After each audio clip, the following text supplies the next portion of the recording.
할렐루야. 할렐루야. 오늘도 하나님께서 우리 가운데 함께 하실 줄 믿습니다.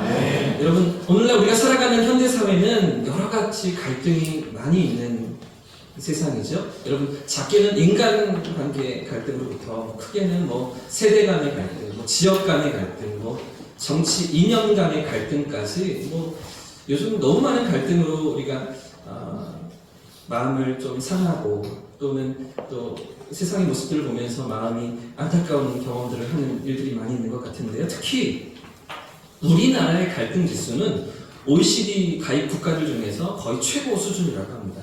OECD 가입 30개 국가 중에서 2001년도에 설문조사를 하고 또 연구조사를 한 그런 정치, 경제, 사회 각 분야의 갈등 지수가 우리나라가 3위를 했다는 거죠.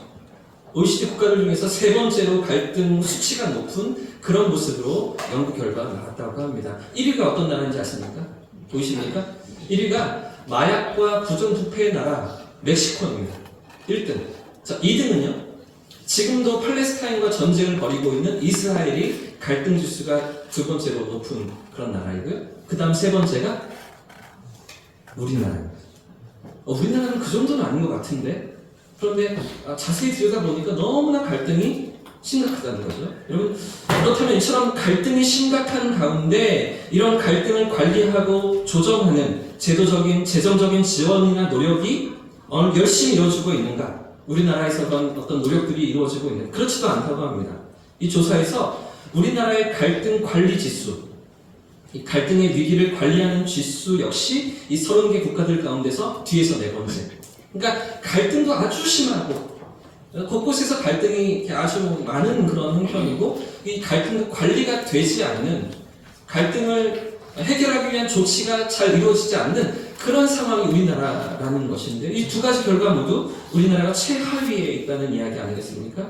여러분, 그래서 요즘 8개월째 이어지고 있는 의대 정원 문제, 여러분 해결될 기미가 보이지 않잖아요. 정부는 정부대로, 의료계는 의료계대로 계속해서 갈등이 거의 깊어지는 것 같고요. 의사들은 파업을 이어가고 의대생들은 수업에 참여하기를 거부하면서 이런 가운데 국민들은 정작 피해를 고스란히 당하고 있잖아요. 병원에 가도 의사를 만날 수가 있는지 그렇게 걱정하고 염려하면서 일상을 살아가는 요즘 아니겠습니까? 그러다 보니까 요즘 주변에서 우리가 만나는 일들이 다 어떻습니까? 모두 다 예민하죠. 날카롭게 날이 서 있습니다. 화를 주체하지 못하는 일들이 많이 일어나는 요즘의 현실인데요. 요즘 분노 조절 장애를 앓는 사람들이 많이 있다고 합니다. 분노 조절이 안 되는 분들. 여러분, 옆에 있는 분들 한번 쳐다보세요. 옆에 있는 분들 한번 쳐다보세요. 이렇게 얘기하겠습니다. 지금 화난 거 아니시죠? 지금 화난 거 아니시죠? 뭐라고 대답할까요? 물어보니까 화가 나는데 물어봐서 화가 나는데 이러지 않겠습니까? 여러분, 이렇게 작은 일에도 화를 참지 못하고 분노를 폭발시키는 일들이 실수 많이 일어나잖아요. 층간소음으로 윗집을 뛰쳐 올라가기도 하고 막 둥기로 서로 막 위협하기도 하는 이런 일들과 함께 조금만 나에게 위협을 가해도 그죠? 조금 앞서가겠다고 이렇게 머리를 들이밀어도 그걸 참지 못하고 내가 먼저 가야 된다고 고집부리는 그런 어떤 모습들을 우리 일상에서 너무나 많이 겪지 않습니까? 여러분, 그래서 이런 사회적인 갈등을 해결하기 위해서 우리나라가, 우리 국가가 1년 동안 쏟아붓는 재정이 얼마인 줄 아십니까?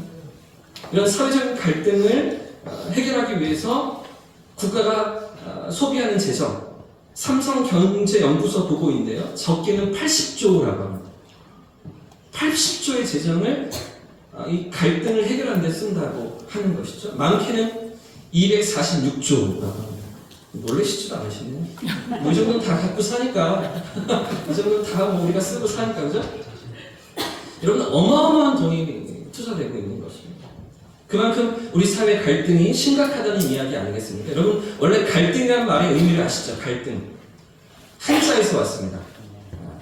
칡을 의미하는 갈자와 등나무를 의미하는 등자가 합쳐져서 갈등이라는 말이 되었는데요. 그러니까 칡줄기나 등나무 모두 아주 강한 줄기를 가지고 있어서 두 나무가 만나면 치열하게 싸운다고 합니다. 문제는 칡넝쿨이 올라가는 방향과 등나무 넝쿨이 올라가는 방향이 서로 다르다는 것이죠. 그럼 이렇게 올라간다고 하는데요. 좌등우갈이라는 우갈. 갈칙 넝풀은 오른쪽으로 감아서 올라간다는 것이죠. 우갈. 등나무 넝풀을 좌등 왼쪽으로 감아서 올라간다고 합니다. 그러니까 이 두 나무가 만나면 서로 싸움이 일어나는 거죠. 서로 반대 방향으로 올라가려고 하다 보니까 서로 엉키고 썰키고 다툼이 일어난다는 거 아니겠습니까? 여러분, 오늘 본문에도, 오늘 성경에도 이런 치열한 갈등이 나타나고 있습니다. 지금 1차 전도 여행을 은혜롭게 잘 마무리했던 바울과 바나바, 이 두 사람 사이에 갈등이 불거지고 있는데요. 사실 오늘 본문이 우리에게 보여주는 이 갈등은요, 너무나 충격적입니다. 너무나 안타깝습니다. 하나님께 존귀하게 쓰임받고 여러 지역에 복음을 전하고 교회를 세웠던 사역자들이, 너무나 아름답게 귀하게 하나님 앞에 쓰임받았던 그 믿음의 지도자들이 서로 갈등을 보이고 있는, 여러분, 이 두 사람은, 바울과 바나바는 안디옥 교회의 목회자들이었습니다. 사역자들이었습니다. 그런가 하면 이 안디옥 교회의 파송을 받은 선교사들이었습니다. 그런데도 불구하고 1차 전도여행을 마치고 2차 전도여행을 시작하려는 그 무렵에 이 두 사람이 갈등을 일으키고 있던 것인데요. 여러분, 뿐만 아니라 지금 사도행전 이 성경은요, 우리가 읽고 있는 이 성경은 이 갈등의 모습을 하나도 숨기지 않고 가감없이 보여주고 있죠. 이 정직하게 이 모습들을 우리에게 드러내면서 전혀 포장하는 일이나 꾸미는 일 없이 있는 모습 그대로를 우리에게 보여주고 있는데, 여러분, 이 갈등 속에 있는 하나님의 뜻은 무엇일까요? 이 갈등 속에서 하나님이 이루어 가시는 그분의 역사가 무엇입니까? 오늘 말씀을 통해서 우리가 찾아볼 수 있기를 원합니다. 우리는 지난 주일까지 바울과 바나바가 1차 전도여행을 마치고 안디옥 교회로 돌아왔을 때 그 교회 안에서 일어났던 논쟁과 다툼의 모습을 살펴보았습니다. 그런데도 안디옥 교회와 이 예루살렘 교회는 이 모든 어려움을 지혜롭게 또 현명하게 아주 잘 극복해 나아가고 있었죠. 모든 교회와 성도들이 한마음과 한뜻이 되어서, 그리고 말씀의 인도하심을 따라 나아가면서 중대한 이 갈림길에서 하나님의 뜻을 분별하고 있던 그런 교회의 모습을 우리 지난주 말씀에서 살펴보았는데요. 자, 그런데 이런 가운데서 모아진 결론이 무엇이었습니까? 이런 논쟁과 다툼 속에서 안디옥 교회, 또 예루살렘 교회가 결의하고 결정한 내용이 무엇이었습니까? 자, 22절 말씀해 보시면 제가 읽겠습니다. 이에 사도와 장로와 온 교회가 그 중에서 사람을 택하여 바울과 바나바와 함께 안디옥으로 보내기를 결정하니, 지금 예루살렘 교회가 위탁받은 그 논의의 그 회의의 결과를 다시 안디옥 교회로 돌려보내는 그런 장면인데요. 곧 형제 중에 인도자인 바사바라 하는 유다와 실라더라. 이제 예루살렘 교회가 모든 논의를 마치고서 내린 결정을 바울과 바나바와 또 두 사람, 유다와 실라라는 두 사람을 함께해서 네 사람이 안디옥 교회로 돌아가게 되는데, 그런데 이 네 사람이 가지고 돌아가는 예루살렘 회의의 결론이 무엇입니까? 그 교회의 결정이 무엇입니까? 자, 28절과 29절 말씀입니다. 같이 한번 읽겠습니다. 시작. 성령과 우리는 이 요구한 것들 외에는 아무 짐도 너희에게 지우지 아니하는 것이 옳은 줄 알았노니, 우상의 제물과 피와 목매어 죽인 것과 음행을 멀게 할지니라. 이에 스스로 섬는다면 잘되리라. 평안을 원하노라 하였더라. 성령과 우리는, 이렇게 시작하고 있죠. 성령과 우리는, 성령과 우리 예루살렘 교회는, 우리 모든 성도들은 성령의 인도하심 앞에서 기도하면서 하나님의 뜻을 구하였는데, 그 결론은 무엇이라고요? 이 요긴한 것 외에는, 이 복음 외에는, 예수 그리스도의 십자가의 죽으심과 부활하심 외에는, 그 복음 외에는 다른 어떤 짐도 너희에게 지우지 않기로 결의했다. 그 하나님의 뜻을 분별했다. 깨달았다. 라고 고백하면서 이 결정 내용을 안디옥 교회로 돌려보내고 있던 것입니다. 예수님의 십자가의 죽으심과 부활하심만이 우리를 구원하시는 하나님의 방법이라는 것이죠. 다른 어떤 것도, 유대의 어떤 할례도, 어떤 율법도, 어떤 전통도, 유전도 다 필요치 않고, 오직 예수의 십자가와 그분의 부활하심으로 우리의 죄가 용서받고 하나님의 백성이 된다는 것, 이것을 우리가 믿는다, 이것을 우리가 붙든다라고 고백하면서 지금 예루살렘 교회가 이 결의 내용을 안디옥 교회를 보내고 있는 것 아니겠습니까? 그래서 이런 소식을 전달받고 안디옥 교회 성도들이 무척이나 기뻐합니다. 이런 결정들을 모두가 환영하고 즐겁게 받아들이면서 그동안의 모든 혼란과 논쟁이 다 수습되어지는 그런 상황에 지금 사도행전의 스토리가 이어지고 있는데요. 자, 그런데 문제는 얼마 지나지 않아서 또다시 발생하게 된다. 바울이 바나바에게 1차 전도 여행 때 방문했던 교회들을 다시 찾아가자, 이렇게 제안을 했던 것이죠. 36절 말씀입니다. 36절 같이 읽겠습니다. 시작. 며칠 후에 바울이 바나바더러 말하되 우리가 주의 말씀을 전한 각 성으로 다시 가서 형제들이 어떠한가 방문하자 하고. 여러분 보십시오. 지금 은혜롭게, 너무나 은혜롭게 하나님의 뜻을 구하면서 안디옥 교회의 모든 혼란과 논쟁이 다 가라앉았습니다.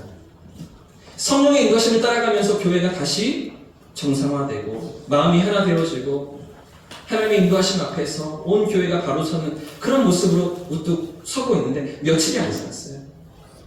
며칠이 안 지났는데 지금 바울이 바나바더러 다시 우리가 방문했던 교회들을 찾아가서 그 교회들을 견고히 세우자, 섬기자라고 제안하는데 이 일들로부터 지금 또다시 갈등이, 문제가 불거지고 있는 것이죠. 아마 바울은 이방 지역에 세워져 있는 그 교회들, 또 그 안에서 신앙생활하는 성도들이 염려가 되었던 것 같아요. 이때가 AD 49년경인데요. 지금 바울과 바나바가 안디옥 교회에서 예루살렘 교회로 다녀왔죠. 안디옥 교회의 논쟁거리를 가지고서 예루살렘 교회에 올라가서 거기서 회의를 마쳤고 결의한 내용을 가지고 다시 돌아왔죠. 이런 기간들 가운데 아마 상당한 시간이 걸렸을 것입니다.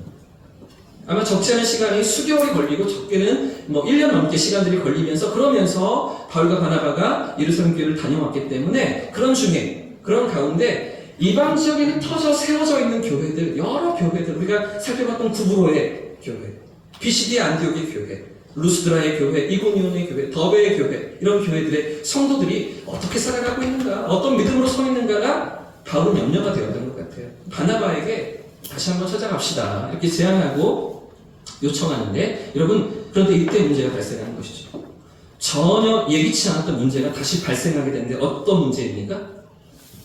바울과 바나바가 다투게 되죠. 심히 다투게 됩니다. 어떤 문제로? 바나바의 조카였던 마가 요한을 두고서 심각한 논쟁이 벌어지게 됩니다. 37절부터 39절까지의 말씀입니다. 같이 한번 읽어보겠습니다. 시작. 바나바는 마가라는 요한도 데리고 가자 하나 바울은 밤빌리아에서 자기들을 떠나 함께 일하러 가지 않은 자를 데리고 가는 것이 옳지 않다 하여 서로 심히 다투어 피차 갈라서니. 여러분, 서로 심히 어떻게 됐다고요? 심히 다투어지요. 그리고 화해할 틈도 없이 피차 갈라섭니다.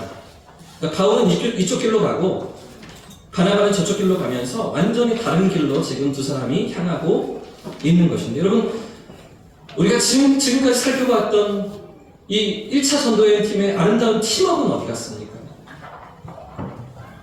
이 두 사람의 귀한 동역은 어디로 갔습니까? 서로가 섬기고 세워주면서 함께했던 그 사역의 아름다운 모습들 다 어디로 갔죠? 지금 다 완전히 깨져버리고 있는 모습인데요. 정말 이럴 수가 있습니까? 이래도 되는 것입니까?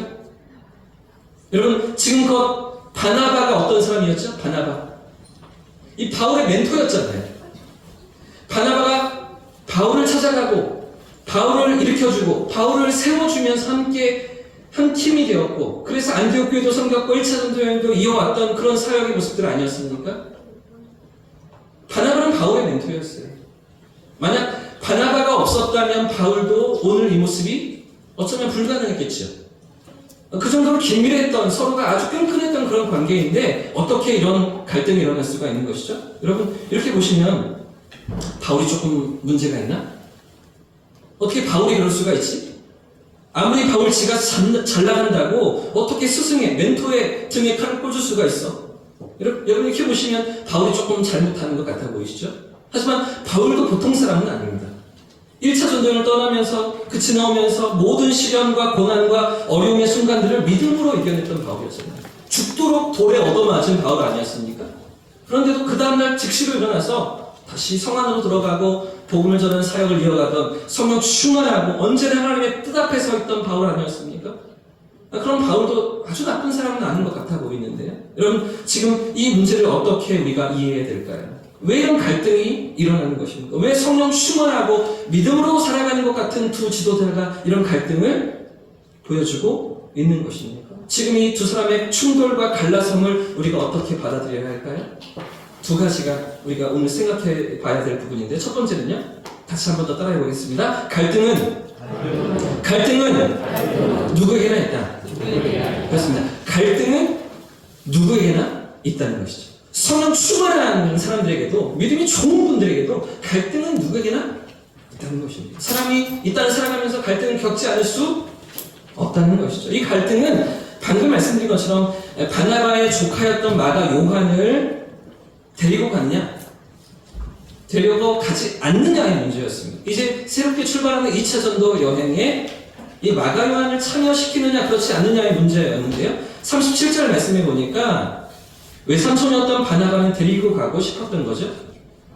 다시 한번 기회를 주고 다시 한번 성장할 수 있는 기회를 조카에게 주었으면 바나바는 생각했던 것 같습니다. 원래 마가 요한은 집이 예루살렘이었습니다.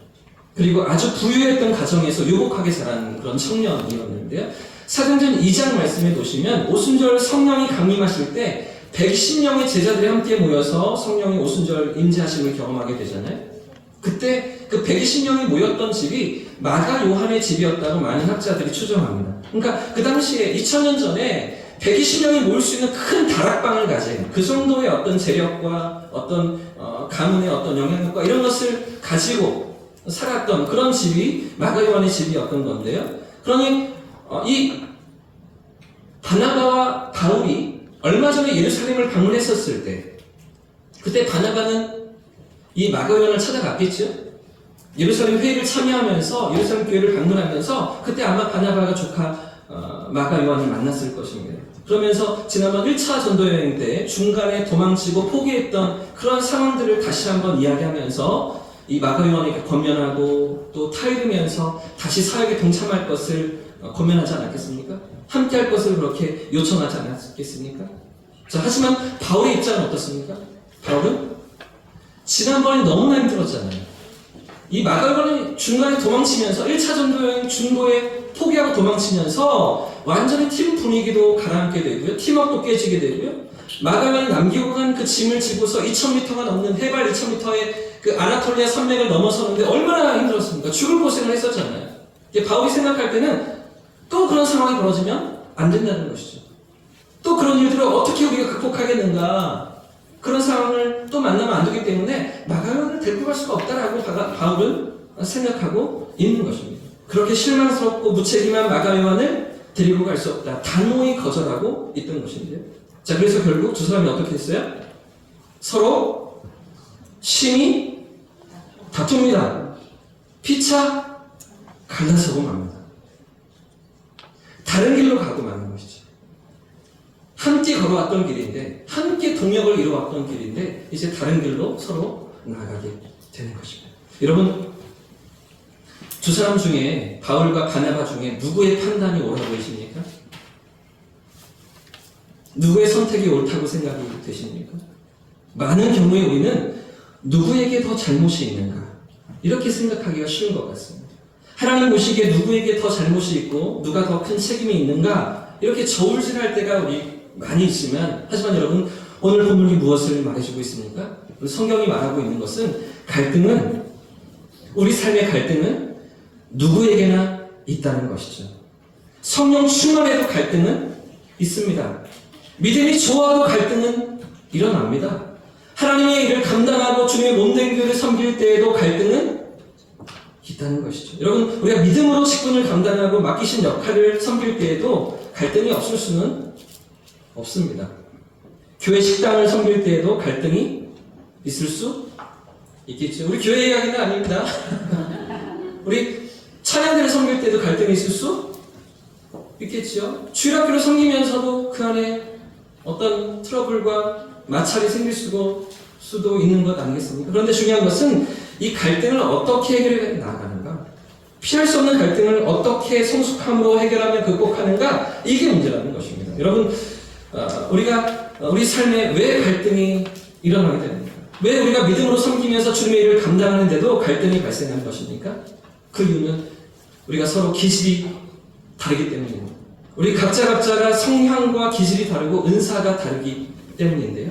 여러분, 바울과 바나바도 마찬가지입니다. 전번에도 제가 말씀드렸지만 바울은 선교사로서의 사명을 받은 사람이었다고 말씀드렸죠. 바나바는요? 어떤 사명을 받았어요? 목회자로서의 사명을 받은 사람이었습니다. 그러니까 서로가 받은 은사가 다르고 기질이 다른 그런 사람들이었던 것인데요. 여러분 요즘 MBTI를 가지고 청년들이 많은 이렇게 성향 이야기도 하고 성격 이야기도 하고 하잖아요. ENFP, ISTJ 이런 성격 유형 이야기를 많이 이야기하는데 이 MBTI 검사로 사람을 구분할 때 제일 마지막에 있는 P와 J로 이 두 가지만 가지고도 P와 J만을 가지고도 구분이 된다고 얘기하잖아요. 여러분 J가 무엇입니까? J? 영어의 저지입니다. 저징. 판단하다라는 의미이고요. 체계적이고 계획적이며 모든 일을 철저히 준비하는 사람이 J형 사람이라고 얘기합니다. P는요? perceive입니다. perceive. 인식하다라는 단어인데요. 보다 유연합니다. 상황을 인식하고 그때그때 즉흥적으로 상황에 맞춰서 행동하기를 좋아하는 사람. P형의 사람이다. 여러분은 J형이십니까? P형이십니까? 여러분은요? J형이세요? P형이세요? 지금 바나바는 J형일까요? P형일까요? 바나바 P형이죠. 인식형이에요. 바나바는 얼마든지 이 상황에 따라서 유연하게 적응할 수 있고 대처할 수 있다고 생각하는 P형의 사람인데 바울은요? 바울은 J일까요? P일까요? J형이죠. 판단형이에요. 체계형이에요. 아주 계획적이에요. 이전에 있었던 일들을 보면서 그 모든 데이터에 따라서 이 상황을 판단하고 정리하는 사람이 바울 아니었겠습니까? 여러분 그러니까 서로 다른 거죠. 서로 생각이 다른. 여러분 앞에 있는 저는 J일까요? P일까요? 못했어요. 근데 사실 저는 이렇게 체계적인 걸 그래도 추구하려고 합니다. 여러분 중에는 P형도 계시잖아요. 저와 다른 거죠. 우리가 서로가 똑같지가 않은 거예요. 생각하는 것이 다르고 일을 처리하는 방법이 다른데 여러분 일을 하는 데 있어서도 사람을 대하는 데 있어서도 바울과 바나바는 성향이 달랐던 것 같습니다. 아마 바울이 일을 하는 데 있어서 일 중심의 사람, 과업 중심의 사람이었다면 아마 바나바는 사람 중심의 사람, 관계 중심의 그런 사람 아니었을까 생각이 드는 것이죠. 그러니까 일을 잘하고 일을 완벽하게 처리해야 되는 사람들이 있는가 하면 그보다는 일은 조금 못해도 사람이 중요해. 재밌으면 좋아. 즐거우면 좋아. 라고 생각하면서 그 안에 들어와 있는 사람들도 있지 않겠습니까? 이렇게 기질이 다른 건데 여러분 그러다 보니까 우리의 삶에 갈등이 발생하는 것이죠. 주님의 몸된 교회를 섬기면서도 하나님 맡기신 일들을 직분을 감당하면서도 우리 안에 이런 갈등이 일어날 수 있다는 것입니다. 바울과 바나바도 갈등이 일어나잖아요. 그게 믿음의 문제가 아니에요. 이런 상황은 지금 이들이 믿음이 없기 때문에 벌어지고 있는 문제가 아니라는 상황이 다르고 성향이 다르고 그저 기질이 다르기 때문이라는 것인데 여러분 그럼 이렇게 피할 수 없는 갈등이라면 어떻게 극복해야 할까요? 우리의 삶에 찾아오는 여러 가지 갈등의 문제 앞에서 어떤 해결책을 찾아야 하는 것입니까? 한 번 더 따라해 보겠습니다. 하나님의 일하심을 기대하라. 그렇습니다. 하나님의 일하심을 기대하는 것이죠. 갈등 가운데서도 하나님의 일하심, 하나님의 역사를 기대하는 것입니다. 여러분, 비록 원치 않는 갈등이 일어납니다. 그래서 어쩌면 바울과 바나바처럼 헤어질 수도 있습니다. 서로 다른 길로 나아갈 수도 있습니다. 그러나 그런 가운데서도 우리의 믿음이 무엇이어야 합니까? 하나님의 일하심을 기대하는 것이죠.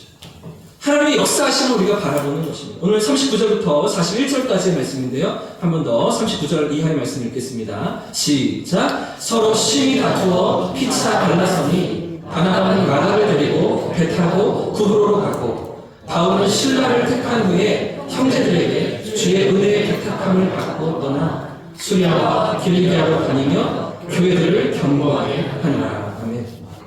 결국 바나바는 조카를 데리고 전도 여행을 따로 꾸리게 되고요. 바울은 신라를 데리고서 전도 여행을 이어가게 됩니다.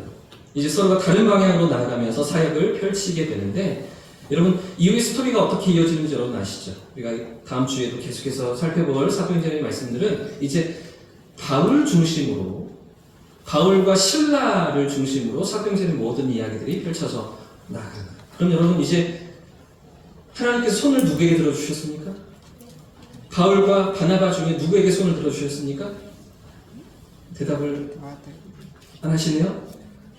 바울과 바나바 중에 하나님께서 누구의 손을 들어주셨습니까?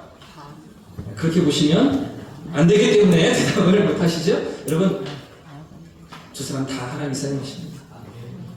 왜 사도 바울과 실라의 이야기가 이어지냐면 사도행전을 기록한 누가라는 사람이, 누가가 바울과 함께 여행을 출발했기 때문입니다. 2차 전도여행 가운데 이제 사도행전 16장에서부터 이제 없었던 단어가 등장해요. 지금까지 우리가 보지 못했던 문구가 하나 등장하는데 우리가라는 말이에요. 사도행전 16장에서부터 우리가라는 말이 등장하기 시작합니다. 사도행전 앞부분은 사도행전을 기록한 누가가 참여하지 않은 이야기예요. 누가가 다 보지 못했고 바울을 통해서 들었던, 실라를 통해서 들었던 이야기들이지만 2차 전도여행 16장부터는 누가가 그 사역팀에 동행하게 됩니다.